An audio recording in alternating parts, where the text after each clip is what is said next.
Sementara itu Presiden Prabowo Subianto menjenguk polisi dan warga yang terluka akibat aksi unjuk rasa selama sepekan terakhir. Seperti yang kita saksikan ini, kegiatan pada sore hari tadi.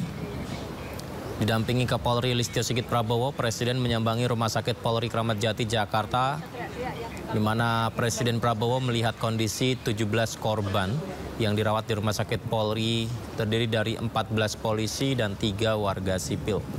Beberapa di antaranya mengalami luka berat. Total ada 43 korban yang terluka akibat demo, namun sebagian besar sudah diperbolehkan pulang. Dalam kesempatan ini Prabowo memerintahkan seluruh polisi yang terluka dinaikkan pangkatnya, pemirsa.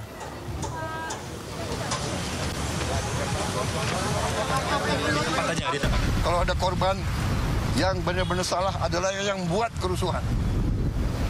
Sampai rakyat tidak berdosa, korban. Dan polisi sudah tegas menindak anggotanya yang mungkin keliru. Ini sedang diselidiki. Kalau ada kesalahan akan ditindak. Tapi jangan lupa puluhan petugas yang berkorban. Polisi siang malam menjaga keamanan di seluruh pelosok tanah air. Ya. Jadi saya sebagai kepala negara, kepala pemerintah, saya merasa harus nengok mereka, keluarga mereka, orang tua mereka, anak mereka ada di situ. Saya ucapkan terima kasih atas negara. Saya perintahkan mereka diberi penghargaan, naik pangkat, masuk sekolah. Dan ingat, di Sulawesi Selatan 4 ASN, orang tidak bersalah, orang tidak berpolitik, korban. Gedung DPR dibakar.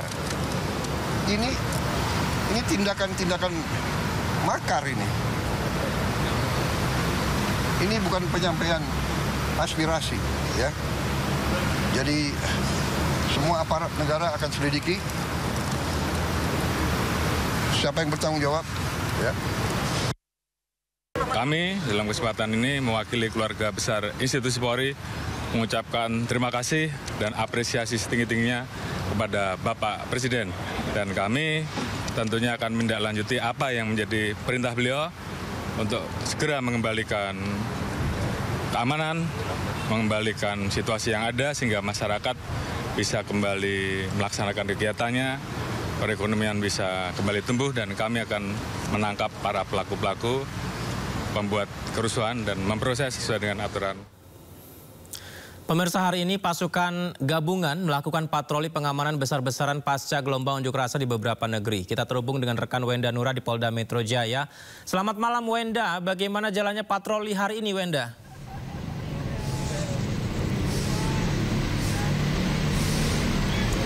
Ya, selamat malam Yudi dan juga pemirsa. Betul sekali bahwa Polda Metro Jaya baru saja selesai melaksanakan patroli besar-besaran yang dilakukan untuk menjaga keamanan Jakarta, yang mana patroli besar-besaran ini tadi dilakukan menyisir ke berbagai daerah di sekitar DKI Jakarta. Patroli besar-besaran yang dilaksanakan pada hari ini diikuti oleh 350 personil yang terbagi dalam 2 tim, yang mana tim pertama tadi ditugaskan untuk menyisir ke kawasan Jakarta Timur, Jakarta Utara, dan sebagian Jakarta Pusat. Dan tim 2 tadi ditugaskan untuk menyisir sebagian daerah Jakarta Pusat, Jakarta Barat, dan Jakarta Selatan. Dan kalau kami boleh menceritakan, Yudi dan juga pemirsa, tadi kami pun sempat mengikuti patroli yang dilaksanakan oleh tim 2 yang mana ditugaskan untuk menyisir Jakarta Pusat, Jakarta Barat, dan Jakarta Selatan. Tadi kami turut menyusur ke Jalan Kuningan, tadi juga ke Kuitang, lalu kita ke sekitar Monas, kita langsung mengarah ke Jalan Tomang dan Mogot di sekitar Jakarta Barat. Lalu tadi kami juga sempat beristirahat terlebih dahulu, checkpointnya tadi berada di Polres Jakarta Barat. Dan lalu kita terus menyusur ke Jalan Pesing, Jalan Panjang ke daerah Senayan hingga kembali ke Polda Metro Jaya. Dan patroli besar-besaran yang dilakukan hari ini memang tidak berlangsung begitu lama, karena memang selama patroli tadi memang sudah dipastikan bahwa Jakarta ini sudah kembali kondusif. Tadi patroli juga aman aman, tidak ada kendala apapun. Jadi bisa dikatakan patroli besar-besaran yang dilaksanakan pada hari ini berjalan dengan lancar.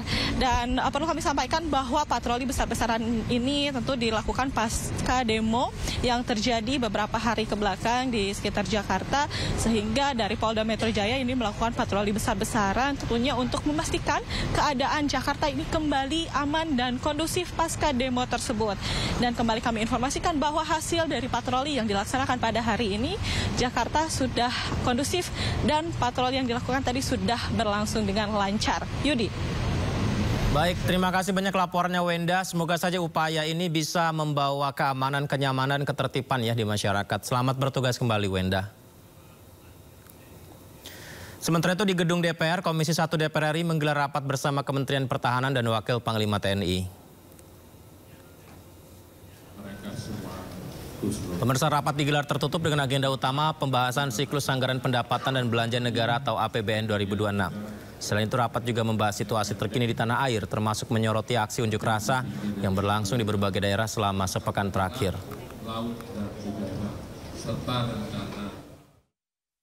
Tadi bahasannya terutama mengenai rencana kerja anggaran APBN 2026 yang sudah kita dapat dari nota keuangan yang disampaikan Bapak Presiden hari Jumat 15 Agustus silam.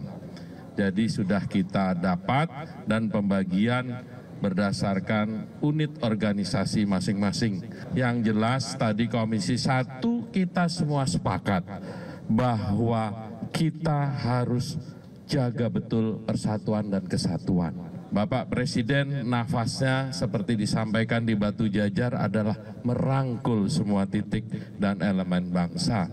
Bapak Presiden menginginkan kita ke depan maju, tidak saling menyalahkan. Pada intinya kami menyampaikan rencana anggaran di tahun 2026 seperti tadi disampaikan oleh beliau, dan alhamdulillah dari DPR telah menyetujui rencana anggaran kita di tahun 2026.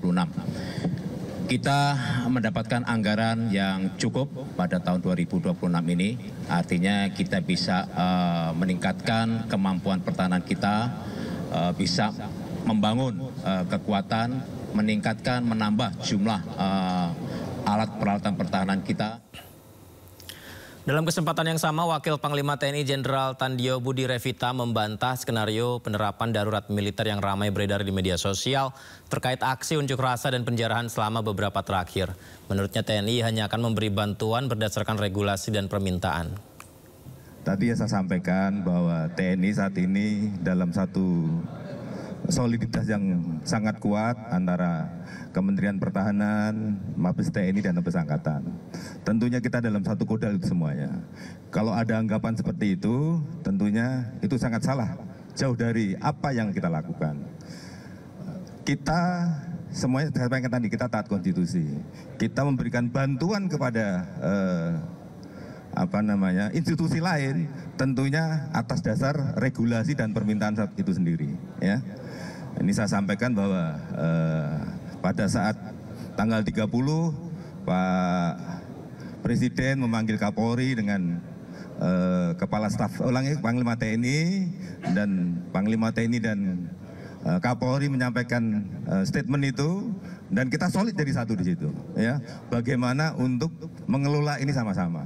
Ya, jadi tidak ada kita mau ngambil alih itu, tidak ada. Ya, karena itu disampaikan bahwa yang di depan kan adalah Polri dulu.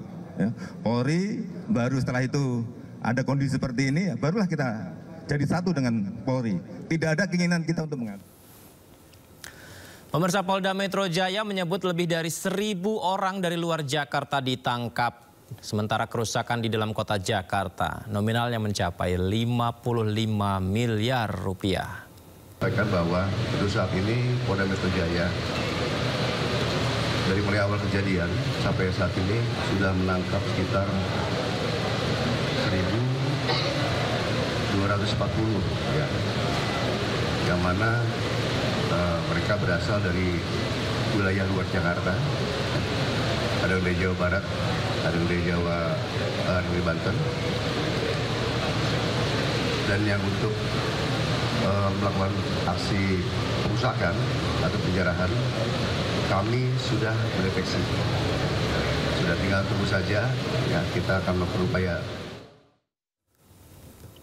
Pemirsa, demo besar-besaran yang terjadi beberapa hari ini di wilayah Jakarta menyebabkan tak sedikit fasilitas transportasi umum mengalami kerusakan yang begitu parah. Fasilitas Transjakarta paling terdampak, pemirsa. Totalnya ini mencapai 22 halte mengalami kerusakan. Ya, 6 halte Transjakarta dibakar selama aksi massa kemarin. Ke-6 halte yakni halte Polda Metro Jaya, Senen Toyota Rangga, Sentral Senen, Senayan Bank DKI, Gerbang Pemuda, dan Bundaran Senayan.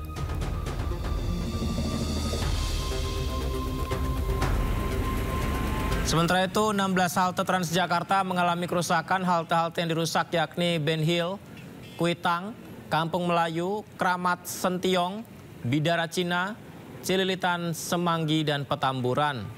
Lalu halte Widya Chandra, Jatinegara, Kejaksaan Agung, Matraman Baru, Pemuda Pramuka, Masjid Agung, Gelora Bung Karno 1, dan Polda Metro Jaya 1.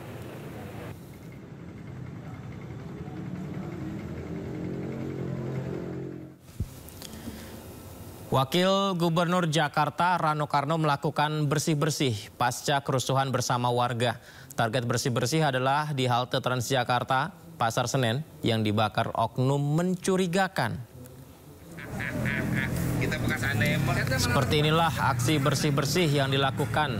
Ini tidak hanya Wagub Jakarta saja, tapi melibatkan 215 orang dari berbagai lapisan masyarakat seperti anggota PPSU, 50 orang ojek online, 50 pelajar, dan juga para pedagang kaki lima.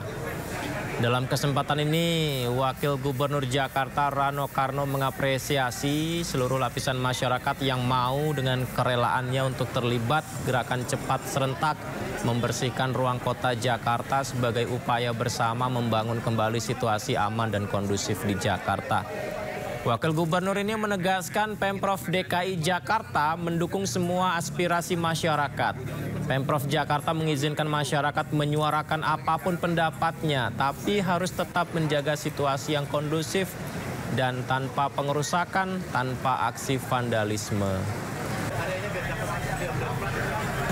Ini adalah gerakan serentak yang kita lakukan. Setelah ini kami Forkopimda akan rapat, dan setelah itu seluruh wali kota bergerak sama, yaitu kita melakukan bersih-bersih Jakarta. Saya terima kasih dengan teman-teman ojol yang sebetulnya nggak lain dari supir oplet juga sebetulnya ente. Cuman bedanya ente pakai jaket, ada kagak. Terima kasih, ini anak-anak sekolah Jakarta, ada SMK, ada STM. Kemudian terima kasih kepada peritel. Mudah-mudahan dalam minggu ini Atrium Senen harus buka. Ya, karena Jakarta harus hidup. Jakarta harus menghidupkan masyarakatnya. Pemirsa, prihatin atas aksi anarkis yang merugikan banyak pihak, sejumlah pengemudi ojek online di Surabaya, Jawa Timur juga melakukan aksi bersih-bersih bersama. Mereka mengangkut puing-puing sisa pengerusakan di sejumlah titik. Ya, sebuah aksi yang patut diapresiasi dan dicontoh, pemirsa. Seperti tadi di Jakarta dan sekarang ini di Surabaya, Jawa Timur, pengemudi ojek online menggunakan sapu lidi membersihkan sampah-sampah yang berserakan di sejumlah titik. Mereka juga menghapus coretan, aksi vandalisme, dan mengangkut puing-puing sisa pengerusakan pembakaran fasilitas umum. Upaya ini dilakukan kerelaan inisiatif para pengemudi ojek online. Mereka prihatin terhadap aksi anarkis dalam kegiatan unjuk rasa.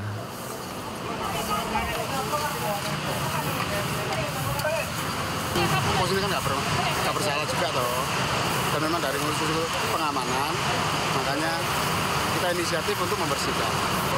Ya mohon jangan dirusak properti negara.